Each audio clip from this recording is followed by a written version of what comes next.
Hello, everyone. Welcome to the Pursuit Podcast. I'm your host, Grayson Garvin. Today's episode is an intro and overview of what you can expect from the pursuit in the coming months and years. Today's episode is titled Fire Refines Gold, as we walk through the first of our 4 core tenets. Without further ado, let's get to it. Welcome to the Pursuit Podcast. I'm your host, Grayson Garvin. Based on my story and experience, I believe high achievers are those that have learned 2 valuable lessons. Fear is the enemy. Real focus, hard work, and perseverance are what it takes to win. Now, before we hop in, I want to tell you a bit about myself. I'm originally from Atlanta, Georgia, and now live in Nashville, Tennessee with my wife and 3 young children. I came to Nashville by way of Vanderbilt University, where I went to school and played SEC baseball. From there, I was drafted as a pitcher in the first round by the Tampa Bay Rays and went on to play 7 years of professional baseball. Unfortunately, that's where my journey hit a few pitfalls, where I had 3 major arm surgeries, one on my elbow, one on my back, and one on my shoulder, that ultimately derailed my baseball career. Now, I sit as an entrepreneur and founder of a multifamily office where we distinguish ourselves in the industry by providing personalized CFO services to our clients. This month actually marks 2 years since our firm Aero Alliance was founded. Throughout the course of the last several years, and in having conversations with countless entrepreneurs and successful individuals who set out to succeed in everything they do, it became very clear that the path to success, much like my own, is never linear. There have been days that feel like setbacks, there have been days that feel like triumphs, and then to be honest, there's every other day in between where the real work gets done. And honestly, it's been challenging at times to kind of find the balance between staying present and pressing on to chase the vision. I try to be really intentional by running our business to set goals, grow strategically, overcome obstacles, and really figure out how we experience wins.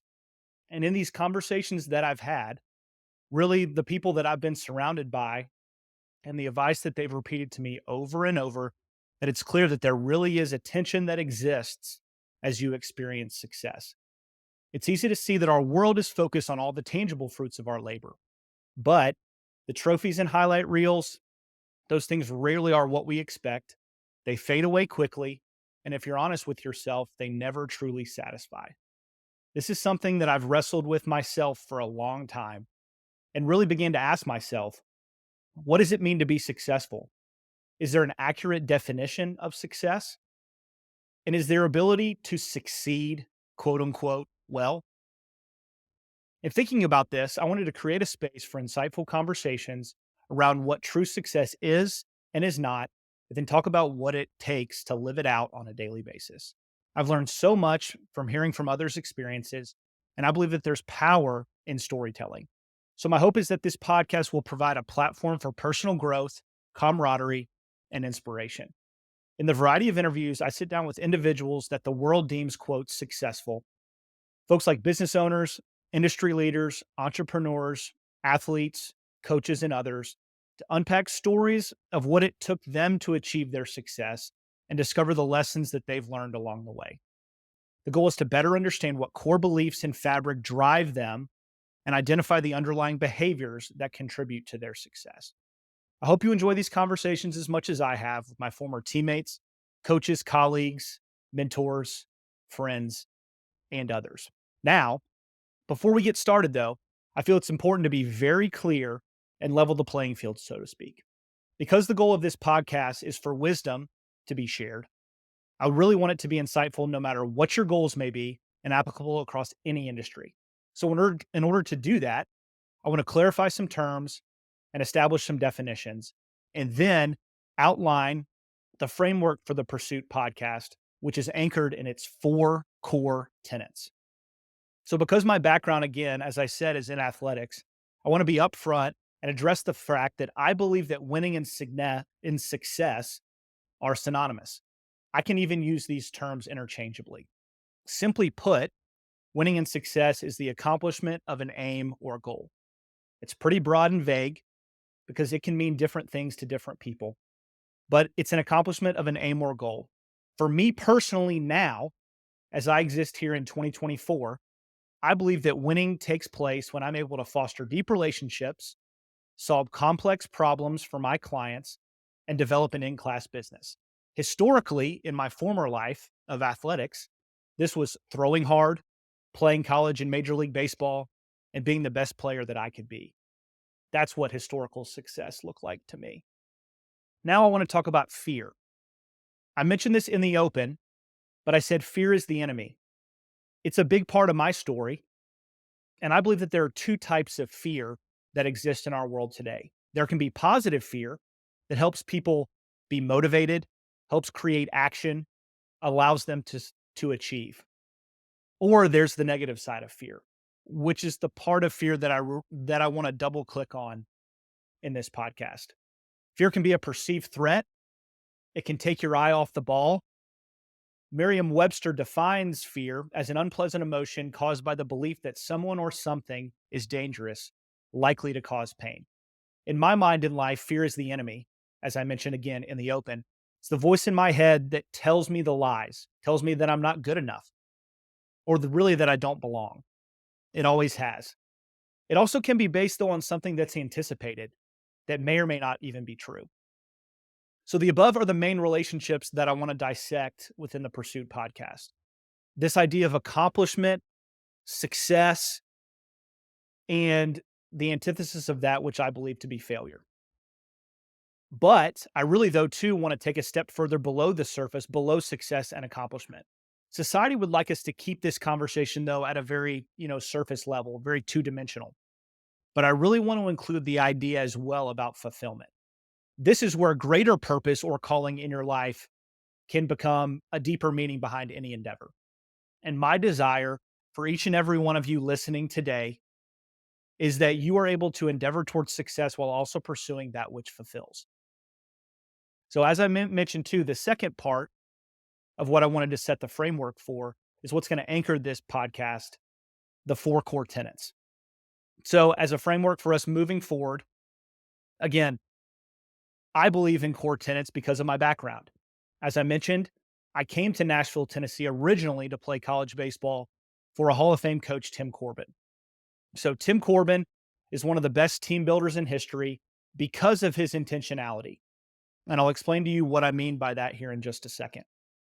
So as we stepped on campus every fall, as I was a freshman, sophomore, and junior, before we ever stepped foot out onto the field, we sat in our classroom at Vanderbilt, and Coach Corbin provided each of our teams a space to dissect what our vision, our values, what was going to be the North Star for each of these teams that was going to help us get through success, failure, and everything in between to reach our desired goal. So because that's part of the framework and fabric of who I am, I believe that that's a great thing to really anchor the Pursuit podcast. So for our first core tenet, it's fire refines gold. I'll say it again. Fire refines gold. You might be asking yourself, what in the world does that mean? Well, gold is sought after in our society, but it doesn't originate in its desired form. Before 24 karat gold can be sold in the marketplace in the form of jewelry, coins, bars, and other forms, fire is used to refine or remove the impurities to create a purer and more valuable product. Fire is obviously hot, but I also think of fire in the metaphorical sense as difficulty, discomfort, or the trials and tribulations of life. Our lives are the gold, and the aforementioned difficulty is the fire. But what does that accomplish? What does that relationship between fire and gold accomplish? Well, the practical application here is that trials and tribulations, again, refine the impurities out of each and every one of us. And if we're honest with ourselves and look ourselves in the mirror, there are impurities within each and every one of us. They make us better, prepared for success or whatever's next. They're really a truer and make us a purer version of ourselves, ultimately holding even greater value. It gives us the opportunity for growth, but this is where I want to take the episode from here. It helps us endure the process. And if viewed properly, can be a stage setter for even greater success ahead. But there's really a dichotomy here that I want to touch on before we move on to the next part of this episode. I just mentioned fire refines gold. Fire is the difficulty of life, and gold is our lives. But as we step back in society, what does society want to talk about? What's romanticized within society? What's glorified? A business exit, an entrepreneur selling a company for a whole heck of a lot of money, the bright lights from an athletic perspective, money in general, the Instagram life, success, and winning. It could be said that the world only cares about outcomes, having the appearance of success or believing that the rewards will truly satisfy. However, the problem here is that what I just mentioned, these romanticized outcomes rarely occur without some type of a cost. Based on my life and experience, I have come to understand firsthand that achieving what we define as the above success or a win also doesn't mean much without the sacrifice or character development along the way. It's what I believe to be the pursuit. Otherwise, achievement itself ultimately falls flat, it fades quickly, and it doesn't fulfill that deeper desire. I believe that there is beauty to behold and fruit to be harvested in the hard and throughout the process. Rewinding a bit and taking this back to the conversation surrounding success versus failure and fulfillment, fulfillment also only exists or often exists in finding the beauty in the process. It has to, because in the trajectory of life, the actual wins and achievements are such small snippets of time. The majority of life is spent building, endeavoring, growing, stumbling, and getting back up off the mat. And if we can't find beauty in that process, we're all going to be sad, depressed, and really live quite unfulfilled lives, which is not something that I desire for any of you listening today. So don't just take my word for it, though. Let's hear from someone that society does romanticize and see what they have to say about this dichotomy of success as well as the process and endeavoring. So I want to talk a little bit about Jeff Bezos. Jeff Bezos is the richest man in the world. He's the founder of Amazon. He now is seen most often in the tabloids, gallivanting around the world, his massive real estate portfolio, his yacht rather, and the things that he gets to do on a daily basis that society really covets. So when asked about the process of building Amazon, he really said that there were a few key lessons that he learned. He said that success has come through iteration. Invent, launch, reinvent, relaunch, start over, rinse, repeat again and again. He said, adding that the path to success is anything but straight. The richest man in the world said the path to success is anything but straight. Most people, too, don't realize or remember that Jeff Bezos started Amazon in his garage. That doesn't sound like something that's very desirable. What he has now might be desirable, but most people would not sacrifice to be able to start a company in their garage. That ultimately is what has allowed Jeff Bezos to do what he's doing today. As I mentioned, I have an athletic background as well, so I think athletes are another great example of the process versus outcome orientation. Most of society wants to go to an athletic event, a college football game, an NFL football game, an NBA basketball game, a Major League Baseball game, a college baseball game, and see the product on the field. But most people fail to realize or remember or understand what it takes to put the product or the athletes on the field on a daily basis. Think about the travel, think about the training, think about the time invested in your craft as well as time away from your family, the discipline and the sacrifices. Those are the process portion of getting athletes on the field. And that's not something that society really wants to understand very, very well. So I want to talk through now, again, a little bit of statistics. Okay. I'm a finance guy, as I mentioned, and statistics, I think, also paint a really good picture for us. So I just talked about Jeff Bezos, who's a business entrepreneur, and then I talk about athletics. So I have a couple statistics for us. 10 to 20% of businesses that are ever started succeed. 10 to 20% of businesses succeed. It's not a high number. So from an athletic perspective, 7% of high school athletes play varsity college sports. 7% of high school athletes play varsity college sports. I remember as I was a young athlete, 4, 5, 6, 7, 8 years old, all I wanted to do was become a college and professional athlete. That's all I wanted to do. But statistics would say that only 7% of high school athletes play varsity college sports. Of that 7%, only 2% play Division I sports. 7% of high school athletes play college sports. on the varsity level, and only 2% of that 7% played Division One. An even smaller number, less than 2% of that number, ultimately played professional sports. These numbers are extremely low. So, what makes it worthwhile to endeavor in either of these avenues? Why would you ever go start a business, or why would you ever aspire to be a collegiate or professional athlete? I mean, it's likely that you're going to fail and not reach your desired goal. So, is it even worth it? I would say, of course, it is.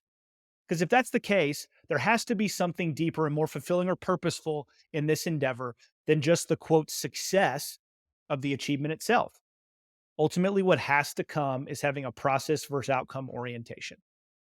And so, to highlight this point, I often glean wisdom from college coaches who are obviously paid to win games, but they're also called to help develop psychologically, mentally, emotionally, and prepare their teams for life after college and really help the student athletes be all that they can be. And to be honest, when you think about any type of sports endeavor, there's only going to be one actual winner a season. So to embrace any metric of material success on the field, you have to also see value in the process versus outcome orientation, because even the best coaches and the best teams in the world don't win every year. So to give you a couple examples of this, I look to Athens, Georgia for the head football coach, Kirby Smart. I mentioned I was from Atlanta, Georgia. Both my little brothers went to Georgia. So although I'm not an alum, I have a special place in my heart for the Georgia football program and the success that they've had over the last decade. So Kirby Smart, again, has had more success than any other college football coach over the last decade, both at Alabama and now at Georgia. I heard him speak one time, and one of the things that he discussed, you'd think it would be about the wins, maybe the SEC championships, the national championships, but no, he's talking about process versus outcome orientation. He said one of the things that he focuses on with his team is talking about being a blessing versus burden to their teammates. Being a blessing versus a burden to their teammates. You might think to yourself, that has nothing to do with the product on the field. I think the exact opposite. Because what Kirby Smart knows is that sweating the small things translates into the big things. And that can be said on the football field or in life. And I think, again, the outcomes at the University of Georgia over the last 5 years speak for themselves. So the next story I want to tell you again is about a couple of coaches. One is Clark Lee, who's the head football coach at Vanderbilt, and then Tim Corbin, who was my coach at Vanderbilt on the baseball side. Earlier this year, I heard Coach Lee speak about a time several years ago when he went to observe Coach Corbin and the baseball program during their training. Coach Corbin does not call practice practice. He calls practice training. And before they step foot on the field, much like the core tenet process, every single day, they spend time in the Vanderbilt baseball classroom going over the baseball skills for the day, but he also talks about life lessons and things that need to be learned, things that the kids need to pick up in order to become better versions of themselves, not only again during that time at Vanderbilt, but also in life. So Clark speaks about stepping foot into the classroom, and one of the first things that happens that struck him was each player came up to him, shook his hand, and introduced themselves, first and last name, and city and state from where they're from. Every single player, 35 of them. Hi, I'm Grayson Garvin. Coach Lee, I'm from Swanee, Georgia. It's great to meet you. Hi, Coach Lee. I'm John Doe. I'm from Nashville, Tennessee. It's nice to meet you. And Coach Lee expressed and continued to explain what happened. And as more and more players continued to introduce themselves, it became clear to him that this was not a rarity. This was just what happened. This is just what the team did. This was just the expectation that they had within the program to treat people the right way, to go introduce themselves and let them know where they're from. That was the first part of the story. But then he steps into the next part of the classroom session. And that day just so happened to be the time when Coach Corbin was going over the way that he expected the team to stand for the national anthem. So Coach Corbin has an affinity, as he should, for our armed forces. Every Sunday home game, we wear uniforms that especially remember the armed forces. But it's not just that. We also have a special way that we stand for the national anthem. And it's exactly the same way that servicemen and women stand for the national anthem when they're in uniform. And so, as Coach Flea was describing this process, this that Coach Corbin was going through with the players in very, very specific detail, and I'll explain to you what that is. For the national anthem, you have your right hand over your heart. Your left hand is on the outside seam of your left pant, and your hand is resting against that outside seam as if you were holding a roll of quarters. Your heels are together, and your feet are at a 45-degree angle. And you stand at attention facing the flag from the first to the last note of the national anthem. That sounds very specific, right? And it is. And it seems crazy. But one of the things that Coach Corbin knows and Coach Corbin believes is that sweating the small things like that, having discipline like that, being process oriented like that, ultimately leads to wins, discipline, and outcomes on the field. And I believe that that's proven true as they're the winningest program in the SEC over the last 2 decades. One other quote that I have talking about process versus outcome orientation is a former Tampa Bay Ray and now mental performance coach, Brandon Geyer. He says it like this. He said, make the chase as gratifying as the capture.